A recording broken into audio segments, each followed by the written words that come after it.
Qué alegría saludarles y qué alegría que podamos abrir la palabra de Dios para continuar estudiando la carta a los Efesios. Ya llevamos con esta semana que vamos a comenzar a estudiar 6 semanas para estudiar la carta a los Efesios, y durante esta semana vamos a estudiar sobre el misterio del Evangelio. Una palabra muy interesante esa, pastor, misterio, pero lo vamos a descubrir durante la semana a qué se refiere. Hoy, este día domingo, vamos a hablar sobre Pablo, el apóstol a los gentiles, preso. Pero vamos a orar para pedirle al Señor que nos ayude con la reflexión de este día. Querido Padre, gracias te damos porque tú nos das tu palabra para gozarnos, para aprender, para que podamos saber que en medio de toda circunstancia tú tienes un plan para nosotros. Por favor, ayúdanos a escuchar tu voz, lo pedimos en el nombre de Jesús. Amén, amén. Pastor Ani Perla, para la lección de esta semana, durante toda la semana vamos a estar estudiando el capítulo 3 de Efesios. Así que queremos invitar a nuestra amable audiencia y a nuestros hermanos y hermanas que nos ven para que puedan leer la carta a los Efesios, el capítulo 3, que ahí estará centrada la reflexión de esta semana. Pero vamos a iniciar justamente en el primer versículo, porque pareciera, pastor, como que el apóstol Pablo aquí en Efesios 3 hace como un paréntesis, al menos así me parece a mí, un paréntesis de lo que ha venido enseñando, porque nos ha metido en un clima de adoración, nos ha enseñado varios conceptos teológicos muy profundos, pero ahora Efesios 3:1 dice así: por esto os escribo, yo Pablo, prisionero de Cristo Jesús, por amor a vosotros los gentiles. Pastor, en la estructura del capítulo 3, o en la estructura de Efesios, y ahora específicamente del capítulo 3, ¿por qué será que Pablo tiene que hacer, como lo que me parece a mí, un paréntesis en lo que está explicando? Bueno, es interesante esta epístola. Debo reconocer el estudio de esta epístola, de esta carta, se ha convertido en una escuela para nosotros. Amén. Que estamos siendo enseñados por el gran apóstol Pablo a través, por supuesto, del Espíritu Santo, que es el maestro final que está detrás de todo. Y la lección nos invita a poder estudiar todo el capítulo para ver cuáles son los temas principales. Entonces voy a comenzar por allí. Cuando yo leí esto, hay 2 temas que resaltan en este capítulo. Uno es misterio, es esa palabra. Es imposible leer este capítulo sin ver que misterio se repite varias veces, pero también pongamos la otra palabra que tiene que ver con ministro, tiene que ver con ministerio. Misterio y ministerio. En este caso el ministerio del apóstol Pablo. Son como los 2 temas centrales que tenemos ahí en esa carta. Recordemos, habíamos hablado la semana pasada que estudiamos Efesios 2, del 11 al 22, las palabras clave, o aún de todo el capítulo 2, era alienación, o sea, estábamos separados, y reconciliación. Separados de Dios, ahora reconciliados con Dios. Separados judíos y gentiles, ahora reconciliados. Entonces, ahora venimos a esta carta y tenemos aquí la palabra misterio, y cómo el ministerio del apóstol Pablo se fusiona con ese misterio. Pero entonces tengo que declarar un poco más con esto. Cuando leí este capítulo, fácilmente noté que tanto el versículo 1, que es el que leímos, como el versículo 14, comienzan con las mismas palabras. Muy bien. Por esta causa, bueno, en el caso del versículo 14 dice: por esta causa doblo mis rodillas ante el Padre de nuestro Señor Jesucristo. Pero son por esta causa. ¿Por qué causa? Muy bien. Y aquí entramos para estudiar esto que a mí me parece que es el punto de esto que nos puede enseñar el apóstol Pablo, que yo me quedé realmente asombrado con esta maestría del apóstol Pablo para poder enseñarnos. ¿Y qué nos quiere enseñar? Saben ustedes que cuando leemos por esta causa, luego en el 14 leemos por esta causa doblo mis rodillas. La pregunta es: ¿por qué comienza diciendo por esta causa yo, Pablo? luego dice, por esta causa doblo mis rodillas. Esa es una frase que estaba introduciendo una oración. Entonces, cuando venimos al capítulo 3, lo que Pablo va a hacer es a orar por los hermanos. Solo que esta oración fue interrumpida. Fue interrumpida. A mí me llama la atención cómo el apóstol Pablo podía mezclar, y aquí en la escuela, porque he estado mencionando eso, podía mezclar un espíritu de alabanza, de oración, de instrucción, de enseñanza, pero todo estaba mezclado. O sea, para él todo era espiritual. Después de todo lo que hemos descrito en los capítulos 1 y 2, ahora Pablo otra vez se siente compelido para orar. Ahora él siente el deseo de orar y comienza orando, yo, Pablo, prisionero de Jesucristo. Pero luego del versículo 2 hasta el versículo 13 hay un paréntesis. Él corta la oración. ¿Qué lo hace cortar la oración?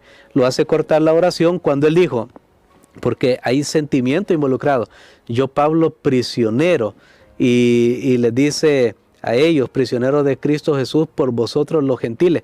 Hay dos cosas, aunque él ya ha hablado de del restablecimiento de la relación de los judíos con los gentiles, él no ha todavía aclarado. Entonces en ese momento está para hacer la oración, pero se le viene a la mente, bueno, todavía no he aclarado esto del misterio y cómo ese misterio involucró a los gentiles y a los judíos.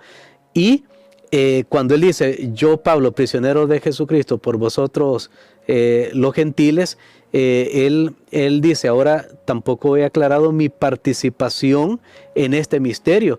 Entonces lo que vamos a tener en los versículos 2 al 13 es un paréntesis a una oración que el apóstol Pablo estaba haciendo. Pero quería destacar ese punto, cómo Pablo podía orar, cómo cada cosa para él era un llamado, una invitación para orar, para poder mezclar sus pensamientos con la comunión con Dios, para interceder por las demás personas. ¿Cuán diferente sería nuestra iglesia si cuando estamos tratando asuntos, ya sea doctrinales, de iglesia, o cualquier otro asunto de la vida de la iglesia, tuviéramos más esa inclinación para orar? Para orar, ese espíritu de oración. Y quizá, pastor, ahí me lleva a hacer esta pregunta. ¿Será que el apóstol Pablo tiene que explicar eso, hacer ese paréntesis como para motivar a una iglesia que ve a uno de sus maestros, a uno de sus más grandes maestros, que en este caso el apóstol Pablo, que está preso, porque queremos destacar este punto, ahora él está preso, y cualquiera podría decir, bueno, ¿cómo es posible que él, que predica las buenas nuevas, que nos da una gran noticia, que nos dice que somos libres que en Cristo Jesús, que estamos reconciliados, pero la condición de él es que ahorita mismo él está prisionero por el Imperio Romano? Es correcto, y el apóstol estuvo prisionero en otras ocasiones. De hecho, cuando uno va al libro de los Hechos, ahí se relata, en la última prisión, al menos lo que queda en el final del libro, es que él estaba prisionero en una casa. Pero aquí, no aparentemente, cuando uno ve en Efesios las referencias a las prisiones de él, aquí nosotros podemos fácilmente discernir que era una de las prisiones comunes de Roma. Y quiero decirles algo, Roma no tenía prisiones para que la gente pagara una condena. No había eso. Bueno, que una persona cadena perpetua y va a estar de por vida ahí en la prisión. Las prisiones las tenía Roma para las personas, o sea, era un asunto de tránsito. Mientras esperaba juicio, y del juicio se veía o libre o muerte, porque ahí no había, la condena es 20 años de prisión, no, nada, o libre o muerte. Entonces, las prisiones estaban ahí para mientras llevaban a ejecutar a una persona. Así que podemos entender que si ese era el concepto de Roma, entonces las prisiones no iban a ser lugares que estaban bien mantenidos, porque no era el propósito estar manteniendo de los recursos del Estado a personas que ya iban a ser ejecutados. Esa era la mentalidad de Roma. Y las personas que se encontraban en prisión Roma tampoco les importaba si comían o no comían. Entonces eran sus familiares o amigos que le llevaban alimento. Por eso vemos que en sus cartas también el apóstol Pablo frecuentemente cita, me visitó fulano de tal, y agradece, y eso le daba la oportunidad también a él de saber qué estaba pasando allá con las iglesias.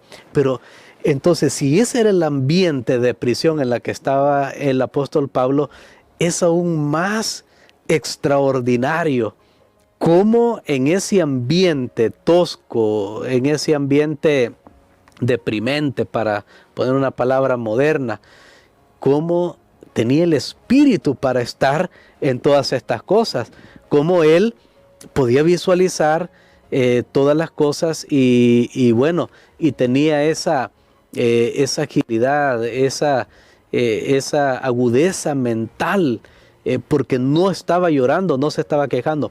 Creo que en la introducción de este trimestre nosotros hablamos un poquito de esto, porque nos había hecho referencia a dónde estaba Pablo, cuando se escribió esta carta, etcétera, o todo esto, y habíamos hablado ya, habíamos venido a Efesios 3 sin tener el contexto de todo lo que ya ahora sí tenemos, pero habíamos visto ese punto que llamaba la atención, que Pablo dice, yo, Pablo, prisionero de, ahí pudo haber puesto del César, que era el título real de los gobernantes, de los emperadores, o Nerón, que era ya el nombre directo, pero ninguna de esas dos cosas. Pablo dice, prisionero de Jesucristo. Amén. Pablo sabía, o esto lo veo como una pena, como un castigo o como un privilegio. Él decidió ver las cosas en otra luz y saber que para él era un privilegio estar en ese lugar, porque lo que lo había llevado a ese lugar era la predicación del Evangelio y precisamente querer unir a los gentiles y a los judíos. Amén. Y entonces, pastor, quizás como para terminar nuestra reflexión de hoy, surge la pregunta, ¿cómo podemos aprender nosotros a ver las cosas, los problemas desde la perspectiva que la está viendo Pablo? Porque cuando estamos en medio de nuestros problemas, a veces lo que vemos es cuán grande es el problema, qué difícil está la situación, y en cambio Pablo parece que elige otra cosa. ¿Y cómo podemos hacer esa elección nosotros también? Bueno, esto es realmente un asunto de meditar cómo nos vemos nosotros. Nos vemos como víctimas en la vida, todo contra nosotros, todo aquí, es que la gente, es que me hacen, es que dicen, o vemos nosotros el cuadro más grande. Yo decido creer y confiar que aquí no son fuerzas ciegas, de casualidad, al azar, que están guiando este mundo, nuestro planeta. Yo prefiero creer y prefiero pensar que hay un Dios que lo gobierna todo y que aún en las peores circunstancias Él puede sacar algo bueno, algo maravilloso. Creo que la historia nos enseña, grandes hijos de Dios en prisión han hecho cosas extraordinarias. Martín Lutero se dedicó, mientras estaba ahí resguardado de las amenazas y todo, se dedicó a traducir al alemán las escrituras. Fue incluso esa obra de él fue la precursora del idioma alemán moderno. John Bunyan escribió El Peregrino en circunstancias que él estaba aislado digámoslo de esa manera, y podemos verlo. O sea, nosotros decidimos si yo voy a ver todo lo que me pasa como, bueno, todo está en contra de mí, o yo voy a confiar en Dios, de esto que Dios quiere enseñarme, qué puedo hacer, qué puedo aprender, porque yo creo que esa es la pregunta más importante, ¿qué podemos aprender en medio de todas las circunstancias? Por eso le animamos, amigo, amiga, para que usted, no importa lo que esté pasando, no importa lo que vaya a pasar, usted aprenda a confiar en Cristo. Amén. Y queremos que ore por nosotros por eso, pastor, para que aprendamos a confiar en nuestro Salvador. Amén. Padre, gracias te damos, Señor, por esta lección maravillosa. Cuánto tenemos que aprender de grandes hombres y mujeres del pasado que dedicaron sus vidas por esta causa del Evangelio y que nos han dejado su historia para inspirarnos a nosotros también. Señor, bendícenos, ayúdanos para ver el cuadro más grande, el cuadro completo. Tal vez no lo vamos a poder ver ahora, pero ayúdanos a confiar y saber de que tú tienes nuestras vidas en tus manos y están bajo tu control. En el nombre de Jesús. Amén.